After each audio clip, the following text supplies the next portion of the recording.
안녕하십니까. UN 미래포럼의 박영숙입니다. 박영숙의 미래TV. 오늘은 2025년의 삶이 어떤지 구독자 한 분이 물어서 지금 열심히 답을 하려고 합니다. 2025년에 아파트는 어떻게 변하고 욕실이라든가 주방이라든가 거실, 화장실 그리고 뭐 주차장, 아파트의 주차장 등은 어떻게 변할 것인지 한번 저희가 연구한 것들을 정리해서 보여드릴게요. 2025년에 아파트의 공유 공간은 어떻게 될 것인가. 자, 코로나19는 2023년까지 지속되고요. 2025년이 되면서 코로나는 질병의 이름은 다양하게 변종하고 변하겠지만 점차 이제 독감처럼 겨울에 찾아오는 질병으로 인식이 된다. 이렇게 저희는 보고 있습니다. 당장 내년에도 독감이 뭐 완전히 가시는 게 아니고 2023년까지 왔다 갔다 하게 되는 거예요. 그리고 2025년 정도가 되면 이제 사람들은 완전히 익숙해져서, 그죠? 아, 겨울에는 코로나가 찾아오는구나. 코로나 모로나 사로나가 찾아오는구나. 이렇게 갈 것이다. 왜냐하면 자꾸 변종을 하기 때문에 백신이 100% 맞는 것이 아니다. 이런 이야기입니다. 그래서 도심 탈출이 시작이 되고요. 보편화되어서 대도시의 인구 감소를 경험합니다. 이제 대도시로 대도시 탈출은 미국에서는 이미 시작되었고요. 전 세계, 특히 런던도 이미 시작이 되었고, 벨기에도 그렇고, 뭐, 대부분 재택근무를 하게 되고, 영구 재택근무를 선언한 곳이 많고요. 포춘 500 중에서 거의 3분의 2가 영구 재택근무, 이렇게 이야기를 했어요. 구글, 애플, 아마존, 페이스북, 트위터들도 영구 재택근무로 갈 것이다. 일단 우선은 2021년 중반까지는 그냥 뭐 재택근무다. 못 나온다. 왜냐하면 자꾸 환자가 늘어나기 때문에, 그죠, 확진자가. 그런데 사회적인 거리두기는 이제 일반적인 삶의 습관이 되어서 아파트에서도 승강기에 사람들이 많으면 안 타요. 다음 거 타요. 복도를 지나갈 때 완전히 사람들을, 그죠, 뭐 마스크를 물론 뭐 다양하게 써야 되지만 복도를 다닐 때도 마스크를 쓰거나 사람의 얼굴을 피해서 갑니다. 복도에 사람들이 서너 명이 써 있으면요, 집안에서 안 나오고 사람이 없을 때나 나가요. 아주 다른 기술로 지어진 아파트, 이런 것들이 또 인기를 끄는데, 아마 이제 그 문을, 그죠, 아파트의 문을 옆집하고 앞집하고 이렇게 볼 수 있게 하지 않고 완전히 문이 달리 들어가고 달리 나올 수 있는 이런 락 시스템, 시큐리티 시스템을 달리 짓는 인기가, 이 아파트가 인기를 끈다라고 저희는 보고 있습니다. 아파트의 입구가 모든 가구가 따로 입구를 가지거나 공유 공간이 이제 금지되고요. 특히 아파트를 많이 탈출하려는 사람들이 있어요. 왜냐하면 아파트 전체에 코로나가 퍼지기 시작했어요. 외국에서는 아파트의 복도를 타고요, 아파트의 창문을 타고 1층에서 2층으로 3층으로 계속 올라오는 거죠. 이렇게 공기 속으로 퍼져나가는 이런 질병 때문에 아파트에 많이 모여 사는 것을 사람들이 이제 싫어해요. 지금은 코로나가 덮친 게 1년밖에 되지 않아서 뭐 어떡할 줄을 모르는 거예요. 이제 금방 끝날 것 같았죠. 그런데 이제 끝나지 않는다라는 것을 알게 되면서 사람들이 이제 결국 시골이나 공기 좋은 곳으로, 나무나 숲이 있는 곳으로 이주를 서서히 시작을 하는 겁니다. 외국에서는 아주 거대한 이주가 시작이 되었습니다. 외국에서는 우리나라처럼 이 코로나가 확 잡힌 것이 아니고 계속해서 점점 3차 오염까지 시작되니까 그런 거예요. 그래서 도심 아파트 값이 다 떨어졌어요. 외국에서는. 교외에 자연을 찾아가고 호숫가를 찾아가고, 아이들은 이제 노마드가 되어서, 그죠, 차를 타고 여기저기, 굉장히 차는 캠핑카, 그게 집이에요. 이홈이라고. 집을 여기저기로 그냥 밤새 옮깁니다. 이리저리 옮겨요. 또 여유가 없는 고령 인구만 도심 아파트에 남는다. 지금 이게 맨하탄 같은데 그렇게 하고 있거든요. 어떻게 할 유도리가 없는 이런 고령 인구만 남는다. 그래서 더 취약해진다. 여유 있는 고령 인구는 도심 탈출과 텃밭 가꾸기, 운동과 일을 이제 동시에 하는 거예요. 100세니까 80이나 90이 된 사람들도 이제 운동을 해야 되고 일을 하게 되면서 즐기면서 일하게 되는 이런 가드닝, 텃밭 가꾸기, 교외로의 이주가 트렌드가 된다. 이렇게 보시면 되겠고 2025년 스마트폰 등이 5G로 초연결 사회가 온다라는 것은 뭐 여러분이 아실 거예요. 다른 나라들은 이미 6G를 이야기합니다. 2025년이니까 특히 초연결 사회에는 라이브 아트의 시대가 오면서 아이들을 미대나 음대에 안 보내요. 이제 미대나 음대에 가가지고는 생존할 수가 없어요. 왜냐하면 미대나 음대는 돈을 버는 수단이 아니고 즐기는 수단이거든요. 돈을 버는 수단은 이제 컴퓨터 공학과, 그리고 소프트웨어 엔지니어, 그죠? 뭐 컴퓨터 관련되어 있는 블록체인, AI 바이오가 가장 큰 산업이고요. 그런 쪽으로 아이들이 어릴 때는 공부를 하고, 그죠? 공부를 하고, 그 다음에 40이 되어서 이제 미술을 그리는 취미로, 그죠? 그림을 그리고, 그림을 팔아서 생활을 할 수는 없어요. 그래서, 그 다음에 음악을 즐기는 거죠. 음대에 가서 뭐, 음악의 천재인 아이들은 어릴 때부터 하겠지만은, 일반인들은, 음악도 이제, AI가 작곡해주고, AI가 대부분의 소리를 그대로, 그죠? 내줘서 음악을 연주를 해주기 때문에, 그 거대한 수요가 없다라는 말씀을 드려요. 음대의 악기 연주는 대부분 로봇이나 AI 악기가 하고요. 밤새도록 하고요. 얘들은 뭐 잠을 자나 화장실을 가나 계속해서 연주를 합니다. AI 작곡가도 나와 있어요. 600불짜리가 나왔으니까 조금 있으면 지금은 뭐 60만 원인데 조금 있으면 6만 원 정도 하겠죠. 모든 악기는 이제 싸지니까.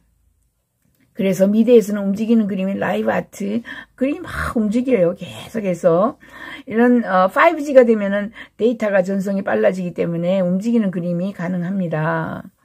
그래서 사람들은 움직이는 그림을 선호한다. 이렇게 돼 있어요. 5G 등 초연결 사회에서는 스페이스X 같이 스타링크는 인공위성 연결이 가능합니다. 인공위성 인터넷이 가능해요. 그리고 GPS-3가 이미 나왔어요. GPS는 아시죠? GPS-3가 나와서 이 지상으로 내려와서 2인치까지 요 정도까지 내 얼굴을 찍어내는 거예요. 그러니까 내가 뭐 도로에 돌아다닐 때는 100% 인공위성이 잡히는 거고요. 인공위성 인터넷에 그 GPS에 잡히는 거고 24시간 나를 지켜보고 있다. 그리고 그걸 녹화한다. 음성도 녹화한다. 라고 보면 내가 무슨 짓을 하는지 만약에 내가 만약에 테러리스트로 의심을 받는다면은 나에 대한 것을 쫙 다 뽑아볼 수 있는 거예요. 어디로 갔다가 누가 만나고 어떻게 되었는지. 그래서 내가 어디로 앞으로 움직이는지 알게 돼요. 도둑이나 강도가 이제 강력범죄가 좀 줄어든다. 급감한다. 남녀의 불륜이나 아내 몰래 2차, 3차, 술집 다니는 남편들도 이제 남편이 와이프가 찾아보려면 얼마든지 GPS-3의 시스템을 구독하여서 찾아볼 수 있다라고 합니다. 5G의 출현으로 가정에서 연결된 장치의 비율이 계속해서 증가하고요. 가까운 미래에 얼마나 많은 장치가 연결되어 있는지 그런 것은 문제가 아니라 실제로 연결되지 않는 게 뭔가 이제 찾아봐야 되는 이런 시기가 온다라고까지 합니다. 세 번째, 2025년이 되면 광고의 급감을 광고 가지고 벌어먹고 살고 있는 구글 정말 힘들 수 있다라고 봅니다. 2025년 정도부터 사람들이 점차 자신이 필요로 하는 물건들을 사지 않고요. 자신의 음성 비서, 알렉사, 지니 이거 해줘, 저거 틀어줘, 뭐 이렇게 걔네들한테 물건을 사달라고 부탁을 해요. 물건을 추천해달라고 어플을 눌러요. 주변에 맛집, 그죠? 뭘 먹을까? 주변에 맛집이 뭐가 있어? 하고, 맛집 검색을 하면은 짜라락 나오잖아요. 그죠? 그거는 물론 뭐 돈을 내서 광고를 앞으로 땡긴 거 이런 것도 있지만 앞으로는 검색을 하면, 구글 검색을 하면 정말 AI가 나에게 필요한 것들을 대부분 다 알려줘요. 그래서 추천 어플이 나와서 맛집도 얼마든지 선택해서 가고요. 그 다음에 인간의 의사결정은 대부분 AI가 합니다. 자, AI가 사람이 할 때 광고가 필요한 거예요. 사람을 그저 꼬셔서 이거 너무 좋아요. 이거 먹어보니까 너무 뭐 살도 잘 빠져요. 뭐 무슨 건강에도 좋아요. 이렇게 사람을 광고라는 것은 사람을 꼬시기 위해서 사람의 의사결정을 이끌어내기 위해서 나온 게 광고인데 AI를 그죠? AI를 꼬시기 위해서 광고는 없어요. AI는 광고보다 훨씬 더 똑똑해요. 그래서 저놈의 광고죠. 시원찮은 건데 물건은 아주 좋다고 거짓말하네.까지 다 아니까 그죠? 아마존에 에코룩이라고 있어요. 에코룩 조그만 거울같이 이렇게 생겼어요. 그 거울같이 요만하죠. 사실은 이렇게 딱 세워놨어요. 그 앞에서 내가 옷을 3가지를 입고 뺑뺑 돌아요. 돌면 그 중에서 이게 가장 잘 어울려요 하고 핸드폰으로 쫙 알려줘요. 핸드폰 어플로 이렇게 연결이 돼 있으니까. 그래서 사람이 선택하는 게 아니라 옷도 전부 AI가 선택을 해요. 특히 중매 이런 거 사라집니다. 마담 뚜 이런 것도 없어요. 결혼해 듀오 뭐 이런 것도 정말 힘들 거예요. 왜냐하면 AI 매치메이킹이 나와서 AI가 DNA를 맞추어서 사람을 중매를 해줘요. 아침형 인간은 아침형 인간끼리 만나게 하고 커피를 절대로 마시면 안 되는 형이 있거든요. 그런 사람들. 그리고 스포츠를 뭘 좋아하는지 또 유행에 따라서 특히 가장 중요한 것은 수명에 나는 그저 50에 죽는데 또 한 사람은 150까지 사는 사람하고 매치메이킹을 하면 안 되겠죠. 이런 것까지 다 할 수 있다. 3번입니다. 음성 비서들이 3배 이상이 늘어나고요. 미래에는 거의 모든 장치와 어플라이언스에서 음성 비서가 내장이 되어 있기 때문에 걔한테 계속 말을 하는 거예요. 이거 틀어줘, 저거 틀어줘, 꺼줘, 그죠? 2023년까지 약 80억 개의 음성 비서 장치가 나온다. 라고 되어 있습니다. 2023년까지 지금부터 한 2년 후에는 인류 전체가 인간이 지구촌의 인구가 80억이에요. 지구촌에 있는 모든 사람이 음성 비서 장치를 1개씩 가지고 있으니까 바나나 아프리카에 없다고 친다면 2개 내지 3개의 음성 비서가 있다라는 거죠. 거리를 걸으면서 옛날엔 친구와 통화를 막 했어요. 근데 2025년이 되면 통화하는 게 친구가 아니에요. 음성 비서한테 이야기하는 거예요. 음성 비서한테 너 3시에 내 친구 누구한테 전화해서 또 아니면 문자 메시지를 보내. 오늘 저녁에 내가 못 간다고 전해. 뭐 아니면은 그죠? 오늘 내가 할 일을 리마인드 시켜줄 내용들을 다 알려주고 알람을 그죠? 나한테 쳐줘라. 이렇게 얘기하는 거예요. 2시에 알람을 쳐줘서 과장에게 보고서 제출해야 한다 하고 5시에 알람 넣어서 남편에게 전화해서 아이 픽업하도록 하라 한다고 저녁 퇴근 시간에 일주일에 한 번 하는 마트 장보기 있다고 알려주고 그죠? 자, 마트에 장을 보고 나오면 2025년에 주방 요리는 어떻게 될 것인가? 마트에서 장보기를 해서 풀어진 대부분 그죠? 풀어보면은 대부분 간편식이다. 햇반이 많고요. 다양한 컵라면이 많고요. 라면들도 많이 있고요. 그 다음에 간편식 조금 데펴가지고 먹는 거, 홈쇼핑이나 쿠팡 등에서 이제 이미 구워놓은 생선을 구매하고, 갈비탕, 갈비찜, 뭐 불고기도 이미 다 손질되어서 굽기만 하거나 끓이기만 하면 된다. 된장찌개, 김치찌개, 이런 것들만 집에서 이제 요리하는 정도이고, 대부분 큰 메인 디시는, 요리를 시켜서 먹을 것이다. 그죠? 시켜서 먹을 것이다. 그리고 더 많은 배달을 시킬 것이다. 2015년이 되면 주방은 스마트 주방이다. 주방에서 가족들의 건강에 대한 모니터링이 진행된다. 건강한 라이프스타일 위해서 식단에서 제공하는 지능형 스마트 주방이 있고, 영양사, 쇼핑 도우미, 간단한 요리 레시피 이런 것들을 다 부엌에서 제공하는데 냉장고가 그 일을 하죠. 냉장고가 가장 똑똑한 스마트 장비가 된다. 냉장고는 유통기한이 넘는 물건 표시해서 빨리 버리게 해주고, 우리 가정이 늘 먹는 음식 알고요. 좋아하는 간식 알고요. 우유 떨어졌다고 연락해주고요. 뭐 이렇게 식단에 필요한 영양을 제공하도록 해주고요. 그렇게 해서 조언도 해주고 분석도 해주고 제안도 해준다. 냉장고는 정말 우리의 두 번째 컴퓨터다 이렇게 보시면 돼요. 기계학습 덕분에 주방의 스마트 주방은 쇼핑하고 신선한 재료를 먹고 음식물 쓰레기를 최소화하는 데 도움이 된다. 음식물 쓰레기를 줄이는 정책들이 많이 나와요. 2025년이 되면 음식물 쓰레기를 안 가져가려고 해요, 이제. 그래서 음식물 쓰레기는 스스로 처리해야 되는데, 그렇게 하기 위해서는 음식물 쓰레기를 줄이는 수밖에 없죠. 그래서 식사 시에 우리나라만 이렇게 반찬이 많아요. 외국에서 저는 외국인과 살아보니까 그냥 빵 조각하고, 그죠? 당근 몇 개 하고, 뭐 햄버거 하나를 먹는가, 아니면은 스매시 포테이토 하고, 그죠? 아주 간단한 보통 한 가지를 먹어요. 그래서 우리나라도 밥하고 국하고 김치하고 불고기 정도, 아니면은 불고기 대신에 갈비, 아니면은 불고기 대신에 김치찌개, 이런 식으로 메인 디시 하나 있고 밥하고 김치하고 있다. 이렇게 보시면 되고, 너무 많은 반찬을 차리는 것이 이제 트렌드가 아니다. 트렌드 모른다. 저 사람 촌사람이다. 라고 손가락질 받아요. 너무 많은 음식을 차려놓는 것은. 주방에 한 개씩 들어가는 것은 이제 3D 프린터입니다. 3D 프린터가 이제 30만원짜리도 있고요. 60만원, 70만원, 그죠? 3D 프린터로 아침에는 간단하게 파일을 프린트해 먹고요. 간단식을 처리한다. 저녁에는 햄버거를 프린트하거나 다양한 비건 고기, 이제, 배양육으로 고기를 만들어 먹거나 아니면은 정밀 발효육을 먹거나 이렇게 가거든요. 연결된 기기가 함께 작동하여 처음부터 끝까지 안내하고 요리를 올바른 순서로 나오게 하거나 3D 프린트를 미리 퇴근하기 전에 작동해서 요리를 해 놓도록 하거나 이렇게 합니다.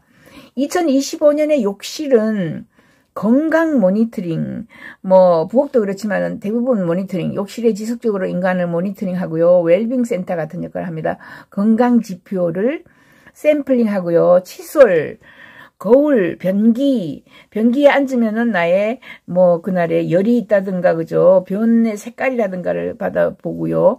심지어 바닥 타일도 나를 체크를 해요. 바닥 타일에 닿는 내 발바닥이 너무나 뜨겁다, 이런 거죠. 건강 지표를 다 체크해서 건강 그림을 그려준다. 2025년 욕실은 건강 모니터링을 제공하고 강력한 AI를 사용하여서 데이터를 처리하고요. 잠재적인 건강 문제를 조기에 발견하고 의사와 즉시 연결해줘요. 6번째, 거실이요. 거실은 글로벌 세상과 연결해줍니다. TV는 단순히 영화, 드라마, 쇼를 보는 게 아니라 인터넷 강의도 듣고 화면을 늘 틀어놓고요. 미국에는 아들과 페이스타임 계속 틀어놔도 공짜거든요. 슬랙이나 줌이나 이런 거를 디스플레이를 합니다. 슬랙 같은 것은 이제 오피스, 소음도 슬랙은 들려주고요. 슬랙에서 김 과장하고 부르면 내가 예 하고, 나는 텍사스에서, 김 과장님은 저 뉴욕에서 같은 사무실을 쓰는 사람들이 전부 흩어져 가지고 슬랙에서 같이 일을 하고 있어요. 글로벌 세상과 연결하는 일은 창이 됩니다. 이제 앞으로 거실은요. 그리고 이제 재택근무를 한다면은 자기 오피스도 방 안에 하나 있겠죠. 그걸 거실을 이렇게 칸막이를 해서 막아서 쓰고 문을, 그죠? 드럭드럭 열어서 거실로 쓰다가 사무실로 쓰다가 이런 식으로 하는 리모델링이 제일 많습니다. 더 몰입감이 있는 방식으로는 AR, VR로 방콕도 여행 가고요. 타지마할 관광도 하고요. 놀이공원에서 타는 롤러코스터도 타면서 와, 그죠? 정신없이 그냥 흔들어 보고요. 그 다음 날은 또 거실에서 로또 싱어도 보고요. 싱어게인 이런 노래 프로그램도 볼 수 있어요. 더 이상 이제 비명을 지르면서 팬들이 침을 튀기면서 그냥 뛰는 이런 콘서트는 없을 거예요. 그죠? 콘서트에 100만 명이 모였다, 뭐 50만 명이 모였다, 잠시 운동장이 꽉 찼다, 이런 거는 이제 영원히 없습니다. 그렇게 안 가요, 사람들이. 무서워서 못 가요. 누구한테 무슨 질병을 옮을 것인지 모르기 때문에. 긴 하루 일과를 마치고 오늘 아침에 하와이 해변가의 일몰이 화면 전체, 벽 전체 화면에서 나오면은 그것을 즐기는 이런 거실이 된다. 진공청소기도 또 경비원처럼요. 집안에 누가 들어오는지 신고하고요. 스스로 집안 청소를 알아가지고 하고요. 안전하게 보호를 합니다. 집안에 각자 모든 물건을 안전하게 보호하고요. 노인 인구가 증가하기 때문에 세상에 필요한 노인의 구급 요원도 되고, 노인이 쓰러지면 청소기가 모니터링 하다가 병원과 연결도 해주고 이렇게 갈 거예요. 2025년에 아파트 주차장은 3분의 1이 텅 비고요. 대부분 전기차로 갑니다. 지금 차를 사시면은 전기차를 사셔야 합니다. 코로나는 이제 겨울 독감으로 우리 곁에 남아있어요. 그래서 사람들은 뭐 여전히 버스나 전철보다는 자가용을 즐기긴 하지만은 자가용보다 택시를 부른다. 이제 택시 비용이 굉장히 싸집니다. 2025년이 되면. 왜냐하면 이미 타다가 다시 나왔고요. 카카오 또한 고급 택시 내놓고 아주 싼 택시들을 막 이제 타다 카카오 등등 서너 개가 나와서 경쟁을 하기 때문에 값이 내려가기 시작해요. 그래서 기후변화, 코로나가 원인이라는 것을, 그죠? 코로나가 기후변화 때문에 온 것을 알아서 사람들이 휘발유차 대신에 전기차로 많이 바꿉니다. 유럽에서는 2030년에는 휘발유차를 운행을 불법으로 했어요. 2030년. 우리나라도 이제 2050년 탄소, 그죠? 제로로 갔기 때문에 아마 2025년 정도 되면 모두가 전기차를 탈 것입니다. 지금 차 사면서 전기차 안 사면은 나중에 운행을 못할 수도 있고요. 오히려 자가용 운영보다는 이렇게 회사에서 경쟁적으로 비용을 내리기 때문에 택시 타다, 가다, 카카오 등등 많은 것이 나올 겁니다. 자동차를 사서 대부분 95%를 주차해 놓거든요. 그러니까 자동차를 안 사요, 사람들이. 자율차가 서서히 등장하거든요. 자율택시는 굉장히 쌉니다. 미국에서는 자율택시가 나오면 굉장히 싸진다라고 합니다. 왜냐하면 우버를 운전할 때 80%가 운전수가 사람이 가져가고요. 20%를 우버 회사에 주는데 자율차가 나오면 굉장히 작고 화려한 거는 별로 없어요. 왜냐하면 자율차가 사람 태워주고 계속해서 태워주는데 뭐 화려할 이유가 없죠. 그래서 가격이 싸면서 전기차로 가면서 사람이 운전하지 않고 자율차가 운전을 하기 때문에 가격이 지금 현재 택시의 10분의 1이다. 그래서 2025년만 되어도 사람들이 차를 안 살 것이다 라고 봐요. 드론 택시마저 등장합니다. 그때쯤 되면은. 그래서 자율차가 등장하고 드론 택시도 등장하고 하이퍼루프 이야기도 많이 나오고, 그래서 다양한 교통 문제, 차에 대한 의미가 완전히 이제 달라졌습니다. 부자들이 값비싼 차를 타는 것이 아니라 값비싼 차를 타는 사람들은 대부분 사기꾼 또는 호황된 생각을 한 정신 나간 사람, 이렇게 취급을 받아요. 그래서 작은 전기차를 탑니다. 부자들은. 자동차는 더 이상 부의 상징이 아니라 일반적인 교통수단이기 때문에 특히 고령화가 시작되면은요, 차량을 몰기보다는 택시나 자율택시나 드론택시를 타게 된다. 그래서 사람들이 자동차를, 비싼 차를 타지 않고 자동차는 그냥 운행수단, 운송수단, 그죠? 움직이는 이동수단, 이런 식으로 가게 되고, 자동차의 수요가 급감한다. 저희는 이렇게 봐요. 그래서 자동차 회사는 이때부터 완전히 내리막길로 갈 것이다.